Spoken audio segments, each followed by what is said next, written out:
Não sei se você concorda comigo, mas uma das coisas boas que essa confusão no calendário da Fórmula 1 acabou trazendo é o fato de termos pistas novas no calendário, como essa de Mugello, que proporcionou uma corrida espetacular neste domingo, que será debatida aqui em todos os seus detalhes, e a gente vai te convidar também para deixar a sua avaliação nos comentários, tá legal? É já, logo depois da vinheta, em 5 segundos.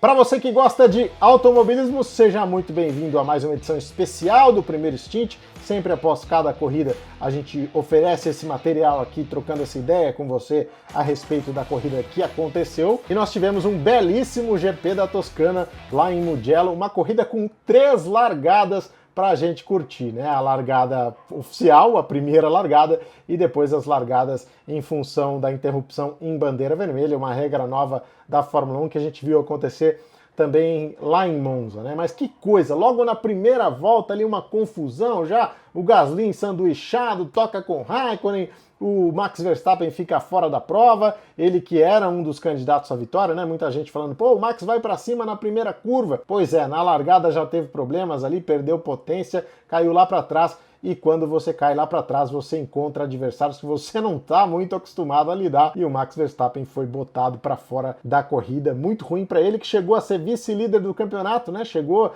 a ter essa posição nas mãos e agora vê as coisas se complicando, ficando cada vez mais para trás, mesmo com o desempenho apenas razoável do Valtteri Bottas. Antes da gente seguir na nossa discussão, eu queria pedir para você já deixar o seu like, já fazer sua inscrição, já ativar as notificações, porque isso torna o canal ainda mais forte e assim a gente consegue trazer cada vez mais conteúdo para você. E ó, tem coisa muito legal sendo preparada para essa semana. Bom, mas vamos ao que interessa, né? Enquanto toda essa confusão estava acontecendo lá atrás, e na minha opinião foi absolutamente sem nenhum culpado, acho que foi um incidente de corrida, eu não aplicaria nenhuma punição num caso como esse acidente da primeira volta. Enquanto tudo isso acontecia, lá na frente estava quem? Valtteri Bottas, que dessa vez fez uma largada sensacional, né? Ele já vinha sendo criticado pelas largadas que fazia, sempre perdendo muitas posições. Foi assim na Hungria, foi assim também na Espanha, foi assim na última prova. Então dessa vez o Valtteri Bottas conseguiu fazer uma boa largada, ele que já havia feito largadas espetaculares, né? Uma vez na Áustria, até se discutiu se ele tinha queimado ou não a largada de tão bem que ele pulou, e dessa vez ele deu uma resposta aí aos seus críticos,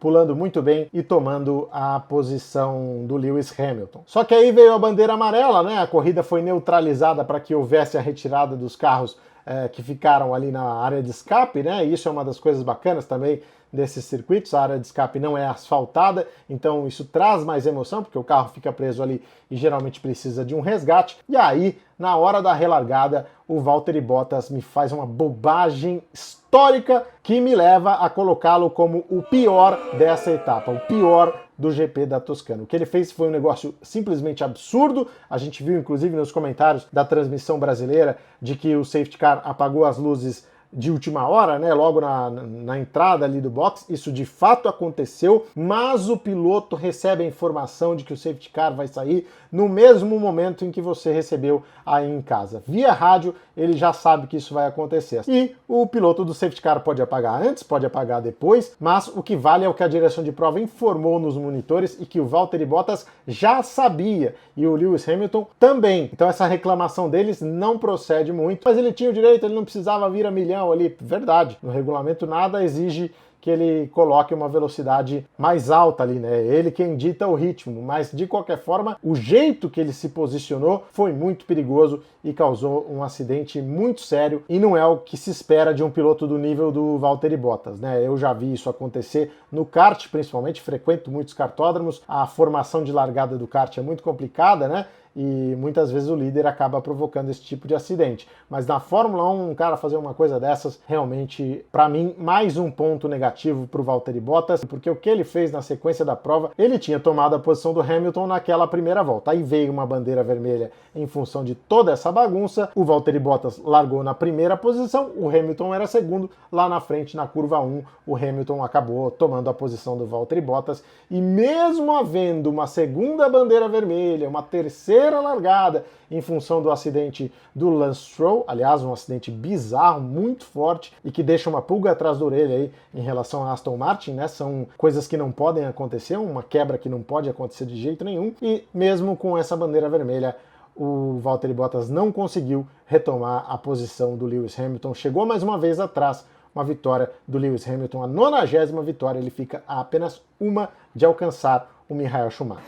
Um GP da Toscana tão maluco que finalmente deu o primeiro pódio ao Alexander Albon, né? Aí você desconta, claro, a ausência do companheiro de equipe dele, Max Verstappen, na corrida, né? Ficou fora logo na primeira volta, e assim as coisas ficaram um pouco mais fáceis, um pouco mais simples para o Albon. Mas mesmo assim, quando eu o vi ali atrás do Daniel Ricciardo, eu pensei, olha, é agora ou nunca. Ou o Alexander Albon consegue esse pódio e reafirma a presença dele na equipe Red Bull, ou as coisas vão ficar muito delicadas, porque ele vem numa fase muito ruim, com o Gasly muito bem, né? O Gasly venceu a prova de Monza, a prova da Itália, tudo bem, nesse fim de semana foi um terror, não conseguiu chegar no Q2, saiu na primeira volta, mas de qualquer forma o Gasly vem numa crescente, enquanto o Alexander Albon só decepciona, né? Ele já tinha perdido o pódio lá na Áustria, já tinha perdido o pódio em outras ocasiões, no Brasil principalmente, com o toque do Lewis Hamilton, e agora ele consegue esse terceiro lugar que salvou a pele do Albon. Nós teremos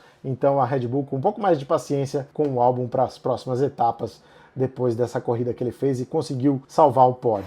Nisso eu acabo entrando no melhor da corrida, e não sou só eu que acho isso, não. No site da Fórmula 1, ele foi eleito o melhor da prova. Daniel Ricciardo esteve muito próximo do pódio nas últimas 10 voltas, chegou a andar em segundo lugar, né? Teve uma reação impressionante na terceira relargada, né? Em 4,2 segundos ele já estava a 200 km por hora e por isso ultrapassou o Valtteri Bottas. Tá aí, ó, mais um ponto negativo por Valtteri Bottas, essa relargada dele também foi tenebrosa, então o Daniel Ricciardo se posicionou muito bem e teria sim boas condições de lutar por pódio. É que o carro da Red Bull é muito mais competitivo e assim ele não conseguiu se sustentar, né? Foi ultrapassado primeiro pelo Valtteri Bottas, depois pelo Alexander Albon e assim terminou na 4ª posição. De qualquer forma, ele repete o melhor resultado da Renault desde que a equipe voltou à Fórmula 1, né? A Renault voltou em 2016 e nunca tinha conquistado resultados tão importantes assim. O Ricciardo foi 4º colocado em Monza o ano passado, o Ricciardo foi 4º colocado em Silverstone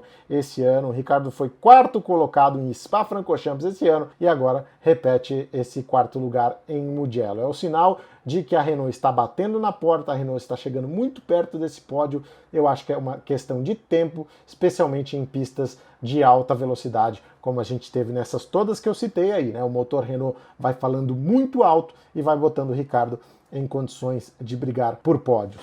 Outros detalhes a se destacar, né? Boa corrida do Kimi Raikkonen, apesar daquela bobagem, né, de cruzar ali o pit lane, mas de qualquer forma uma grande prova, termina na 9ª posição, resultado importante para a equipe Alfa Romeo e que mostra que o Raikkonen ainda tem aquela força de vontade, aquele desejo que a gente não vê muito fora da pista, mas que a hora que baixa a viseira o cara mostra que ele ainda é capaz, né? Então eu acho que o Raikkonen tem gás ainda para continuar por mais uma temporada. Aí vai depender muito da situação da equipe, né, que estuda também outros nomes. Aí o Sérgio Pérez agora está no mercado, então eu acho que ele ainda tem gás, mas tudo vai depender muito da cabeça dele e da cabeça dos chefes de equipe. Lamento a Williams não ter marcado pontos esse fim de semana, hein? O George Russell, no final da prova, estava muito próximo ali do Sebastian Vettel. Eu até comentei, poxa vida, né? A Williams brigando com a Ferrari no GP 1000 da Ferrari em Mugello.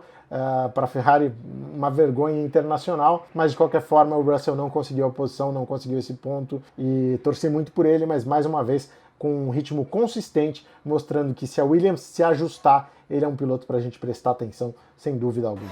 Transmissão de TV. Hoje nós tivemos a estreia do Everaldo Marques, que é um narrador competentíssimo, habituado ao automobilismo, cobriu Fórmula 1 pela Rádio Jovem Pan, onde eu também tive o prazer de trabalhar cobrindo a Fórmula 1 em loco. Então não é surpresa para ninguém que ele tenha a capacidade de fazer o que ele fez hoje. Foi muito elogiado, pelo menos o que eu acompanhei no Twitter, o Everaldo só recebeu elogios. Ele pega a Fórmula 1 aí depois de muitas críticas em relação ao Kleber Machado, que de fato não teve uma performance à altura do que ele próprio, do que ele, Kleber, teve ao longo da carreira, né? O Kleber não nasceu ontem, narra a Fórmula 1 há muito tempo, conhece muito de Fórmula 1, diferente do que as pessoas pensam. O cara teve uma trajetória longa aí, narrou Senna, narrou Mansell, narrou aquela corrida clássica do Hoje Não, Hoje Sim. Então é um cara que tem bagagem sim, por algum motivo não fez o trabalho que os fãs esperavam nessas corridas iniciais. O Everaldo Marques ganha a oportunidade, vai muito bem e tem todas as possibilidades de seguir à frente nesse posto, pelo menos até o final do ano, quando a Fórmula 1 deixa o Grupo Globo. É um outro estilo de transmissão, é uma transmissão mais com brincadeirinha, mais com algumas piadas, sem deixar de lado, claro, a informação. Então, agrada a alguns, desagrada a outros, não tem jeito, mas na média o Everaldo Marques foi muito bem hoje. Eu acho que não dava pra gente esperar outra coisa de um cara que tá há mais de 20 anos sendo preparado para isso, né? Pra gente concluir, queria chamar as frases mais legais do Grande Prêmio a partir de agora. A largada foi um sonho. Valtteri Bottas, resumindo o início de corrida. Foram 3 corridas em uma. Lewis Hamilton, se referindo às 3 largadas em Mugello. Fui demitido por telefone. Sérgio Pérez, comentando a saída da Racing Point. Fiquei perto, muito perto. Sebastian Vettel, sobre a possibilidade de se aposentar da Fórmula 1. Obrigado por contarem comigo. Alexander Albon, perigando na Red Bull. Bom, pessoal, agora a gente quer saber a opinião de vocês. Deixa aqui na barra de comentários a sua opinião, o que você achou da corrida, levante os tópicos que você quer discutir e converse não só comigo, mas também com toda a nossa comunidade que acompanha aqui o primeiro stint com esse novo jeito de curtir Fórmula 1. Não se esqueça, deixe a sua inscrição se ainda não tiver feito isso, deixe o seu like no vídeo, ative as notificações, porque assim você fica por dentro de todo o conteúdo que nós produzimos. Aliás, vem coisa muito legal por aí nessa semana, hein? Na quinta-feira, às 19h30, tem um vídeo imperdível, inédito, aqui no Primeiro Stint. Tá legal? Desejo a vocês todos uma grande semana e a gente continua falando de Fórmula 1. Um abraço! Então, são 1000 GPs. Quem é que podia imaginar? Bom, eu tenho certeza que o criador disso tudo poderia. Enzo Ferrari costumava dizer que as corridas são um vício e que exigem que se sacrifique tudo, sem reticências, sem hesitar. Foi assim que ele construiu um sonho. Parabéns, Ferrari, pelos 1000 grandes prêmios. A Fórmula 1 jamais seria a mesma sem os carros vermelhos.